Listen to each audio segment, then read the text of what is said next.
Hi everyone, welcome to my review of Alfred Hitchcock's Notorious in 1946. Now, this is a Hitchcock film once again. I've been going on quite a spree of them.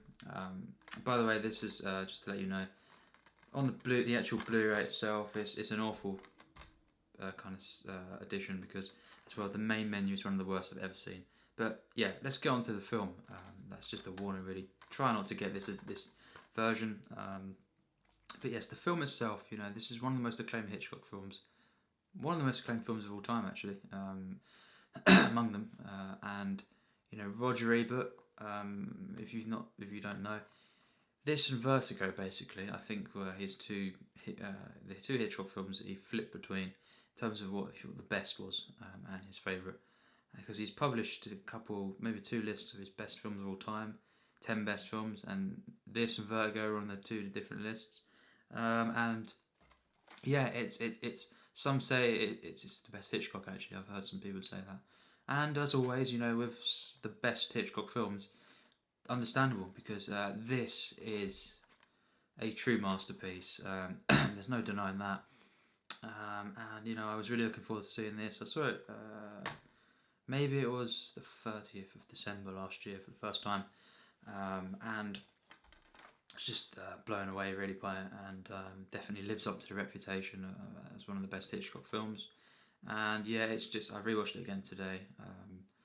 It's just, I remember everything about everything great about it really, and ever so slightly better once again on a rewatch. And yeah, it's 1946 was a great year.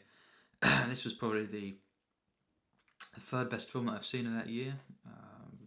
But yes, it's a Hitchcock film that basically the plot is to bring the Nazis to justice. Cary Grant, the kind of US kind of the government, is a government agent and basically recruits Ingrid Bergman's character, and to try and bring you kind of get into the operation and stuff, because she's got kind of a past with this guy Claude Rains's character. And he just Alex, I think it was, and she kind of weaves herself in there, kind of early on. But the first kind of 30 minutes of the film is basically Cary Grant is kind of getting into. Yeah, he's kind of just falling in love with her, really, you could say, or she, the other way around. And it's kind of this montage of romance scenes and stuff. And it's just from the get-go, it's an absolutely wonderful film, beautiful in every sense. Humanity in it as well. I think it was one of the best romances I've ever seen. Actually, it's just stunning, and it's a Hitchcock film that it definitely stands out because it's got a lot of Hitchcock films. Yes, they're thrillers and stuff, and they've always got great plots, but they're not usually that complex. And you could say a couple of bits in this, it would be a bit more complex than a lot of Hitchcock's. Certainly his 50s work onwards, I think what he done was really for the better. Simplified plots, it's more pure cinematics really, and just visual storytelling and simpler plots, but just more MacGuffins as well, and just better films, but. Generally, but they were much more simpler in the plot, and just not too heavy on that, but more so on characters and just tension in itself. Actual cinematics and stuff like that. And this kind of got a bit of everything, but it's got a bit more of a complex plot, you could say, than a lot of Hitchcock films. Although if as long as you follow it, you'll get it. It's just good in comparison. Yeah, it's a bit more very, very atmospheric as well. But this is, very, very mysterious Hitchcock film. It's got so many different things in it that stand out, and I think actually that, I think actually Ingrid Bergman is better in this than she is in Casablanca, actually. And I do actually prefer the romance between her and Cary Grant in this than Humphrey Bogart and her in Casablanca. And I think it's just a stunning film. I think this is definitely her best film I've seen her in, and definitely one of the 10 best Hitchcocks I've seen. Of course, I've only seen 16, but yeah, the romance in this film, as I've said from the beginning, it's just stunning, and it's just beautiful. It's real, and of course Hitchcock at the time was kind of weave his way around the kind of the codes. They had the kind of restrictions for the on-screen kisses, and it's just very very peculiar, but it just works so well. Just the way that they kind of are in the first 30 minutes in particular, and then you kind of, when she goes on her mission and stuff, that's kind of when you're meant to feel this pain because they've split apart, kind of thing. It's very very powerful stuff. It kind of deals with longing very very well to perfection, really, and then that's when the more of the tense moments comes as well. Because the first 30 minutes really it's not really got too much tense moments in it. And it's mainly just the character building and them falling in love. And it's just it's all perfect, really. I absolutely loved it. And most of the rest of the film is actually better than this. And you've got the combination of the thriller with this romance, and it drives the film as just as much as the plot, if not more. Yeah, for me more, yeah. And the characters, because we've had this setup of them together, and you kind of you care about it so much more. And a film like The Big Sleep, where that failed a little bit to balance out plot and characters, this one really just perfects it. It's got quite a kind of complex plot, and one that unfolds in a way that's not. It's very mysterious. It maintains it. Actually towards even at the end of the film, you don't fully find out everything. And it's mainly just the end of the day based, about these characters. It's just a perfect balance, really. And another thing in this film, this is more like, there's just a couple of there's kind of two different, or maybe three different Hitchcock kind of categories, you could say, after he started making American films. And this one falls into kind of like the Rebecca kind of category. It's very similar in the way it's filmed, kind of a dreamlike effect, and the way it's edited, that is as well. The fades and everything, the cross fades and stuff. Just the way it kind of, the camera moves very gracefully, more so than his tight, quick cut films, you could say, and very very contained films. This is one that it's got romance in it as well, very heavy on that, and it's not quite it's filmed more kind of a graceful kind of romantic film than a lot of his thrillers, like Rear Window. That's very very different, and stuff like Psycho and stuff like that. This one, it's a bit like Rebecca in that sense, and just a bit more not sophisticated, because that's kind of just downplaying a lot of his other ones like Psycho. But you know what I mean if you watch it. Yeah, it's very very different, and it's got a couple of different styles he had for different types of films. The full-on romances like this, and not Vertigo, Rebecca, a bit more like this, a bit more dreamlike qualities to it and stuff. Vertigo is kind of an exception to that as well, though, because it is very, very much that, but it's not, in that sense. But we'll get to Vertigo. But yes, it's absolutely stunning. The editing in this film is some of the best I've ever seen. It's just perfect, really, and all the transitions and stuff, and just the way he shows time passing, and it's very very very tight film again. It is a thriller, and as a thriller, it absolutely succeeds in every level, and it's still very very tense, and you've got the classic zooming into different items of importance to build the tension kind of thing, and the dramatic irony kind of playing there with it. And you've got all that mixed in with this wonderful romance, and Cary Grant. In this film, we've talked about Ingrid Bergman. Cary Grant in this film is absolutely stunning. He is a master actor in this film, and it's not the best performance I've seen from him. I've only seen actually 3 of his films.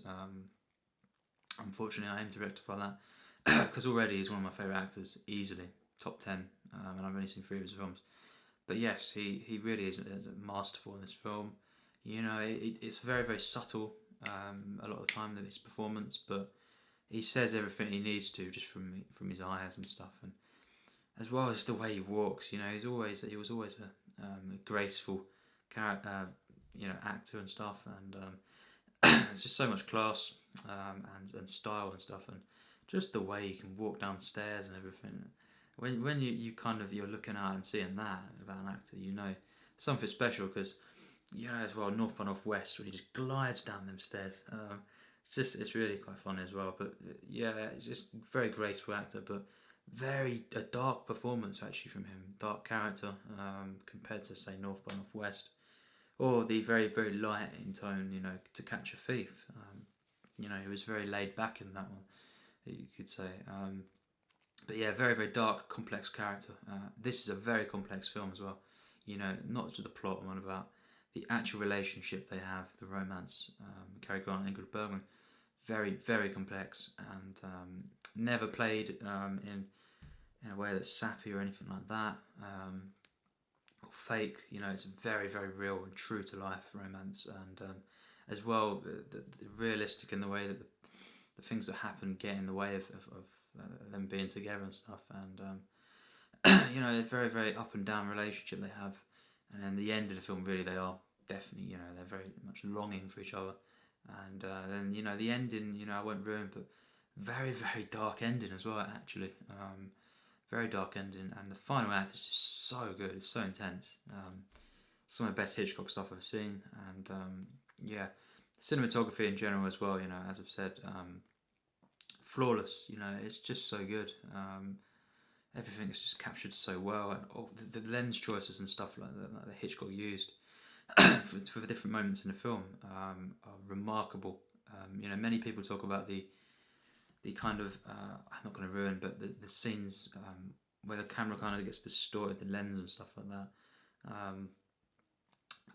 to do with a certain thing that happens, which I won't ruin, but it's so effective. And yeah, what Hitchcock always done in films like this is the kind of effects that he uses that are very iconic scenes, stuff like Psycho shower scene and stuff, the edits, the effects and everything. He never overuses it. They're key moments in cinema that stand out because, as well, not just because they're so masterful and everything in execution. It's because he doesn't overplay them throughout the film. And there are certain scenes that he chooses to do that in that scene, if you know what I mean. And then the rest of the film he never does it. It's really really, it's a lot of control basically. A lot of respect for the form in that sense. He never abused it. These scenes, where he's got these really, really unique effects and stuff, doesn't overplay it, and it's really only these couple of scenes that he does it in, but it stands out because of that as well, just as a bit more than it would have done if he had used it quite a lot throughout the film. And actually as well, he perfected that in Vertigo, and yeah, he had a lot of control in that sense, and it never becomes a gimmicky basically as well. That's the thing that to note. But yeah, what he does with the camera, what he does with the edits in this film, genius, absolutely. And but it's so organic to what's going on in the narrative, and it just feels right. Just the right moment. You don't feel it's out of place, and stuff. And the angles he used as well, stunning. Very very noir, definitely. But it's a very romantic film as well. And yeah, it's just stunning. It's so tightly made. But you kind of cover so much ground, kind of thing, and I got so invested, in these characters and stuff. Claude Rains as well. Wow, he was stunning in this film. Masterful, and he's kind of the villain, you could say. Very very complex though, and you feel I felt a lot of different things for him. But yes, of course, Ingrid Bergman's character she's sent to kind of get information and stuff through him, and she ends up things happen and stuff, but it's also very tense, and the wine cellar sequence, it's one of the best Hitchcock sequences, and it's just there's so many great scenes just lived throughout the entire film, and I really don't have a flaw with this film at all, but more than that, it just goes beyond, because just the way Hitchcock elevates with this romance, as I've said, one of my favourites in film. And just all the acting, all round acting, it's just flawless, really. The soundtrack is great, you know, never overplayed, always placed in the right moments, you know, to kind of increase the rise of tension and stuff, increase the tension. Honestly, I cannot flaw this film. It's stunning. It's got a really, really compelling plot, you know, and I don't really look out for that in a film too much, you could say. And, you know, I usually just care about, not just care about, but you know, I'm much more interested in characters and stuff. And just mood and tone and stuff, rather than an actual plot. But when a film's got a really good plot as well, like this, and a really stunningly, you know, really well constructed plot, that's kind of a bonus box for me. You know, it ticks. And yeah, Hitchcock's Notorious. I'd have to give this film 100% plus, tier 2. Been given a lot of Hitchcock films at really high scores.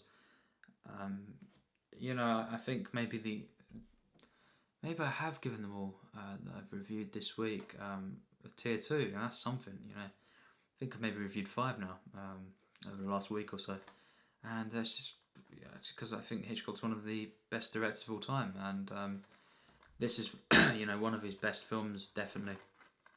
I can see why some say it's, you know, his best or in his top 3. I don't agree with that, you know, but I certainly understand that. And it's one of my favourite films, for sure. Maybe not quite in my top 100, but not far off, basically. And, you know, he's made so many films that are in my favourite films list. He was just an absolute genius. And this is just so romantic, you know, to wrap up. So romantic, just so masterfully constructed. The plot, the way it's blended, you know, balanced out with characters, the way the characters drive the film, the relationships, just as much, if not more, than the actual plot itself. The music, the side characters, you know, Claude Rains, his mother in the film, and just the atmosphere, the really, really intense atmosphere, mainly through the Nazis, you know, and the meetings that they have in this film. You know what I'm on about. And the ending is very disturbing. This is a disturbing film because of how restrained a lot of the stuff is. It reminds me of a moment. Well, actually, I won't ruin, but there's some things in Pulp Fiction where it shows it's a lot of time in cinema. It's what you don't show that's more disturbing. Yes, and in this film, there's a lot of the stuff that just never really gets shown. You know, the actual and stuff. But there's some meetings and stuff with these characters, the enemies, the Nazis, and they're just the expressions on their faces and stuff, and the actors are so good. It's just, yeah, the very, very creepy atmosphere, and it's because as well Hitchcock chose not to show a lot of it, that it made it more powerful and impacting, you know. And it's just, yeah, just genius throughout, nothing to flaw, and it just goes beyond what you want really from a thriller, and it's one of my favourite romances in film. Wonderful, really moving stuff, so uplifting and powerful at the same time, and just another deal with kind of obsession and longing, you know, that Hitchcock does, you know, like Vertigo, you could say. And yeah, it shares a lot of similar qualities actually as well. Is it as good as Vertigo? Find out when I review that film. That's all I can say, but as it stands, true masterpiece of cinema, no doubt, and one of the finest of all time among them, certainly. Thanks for watching.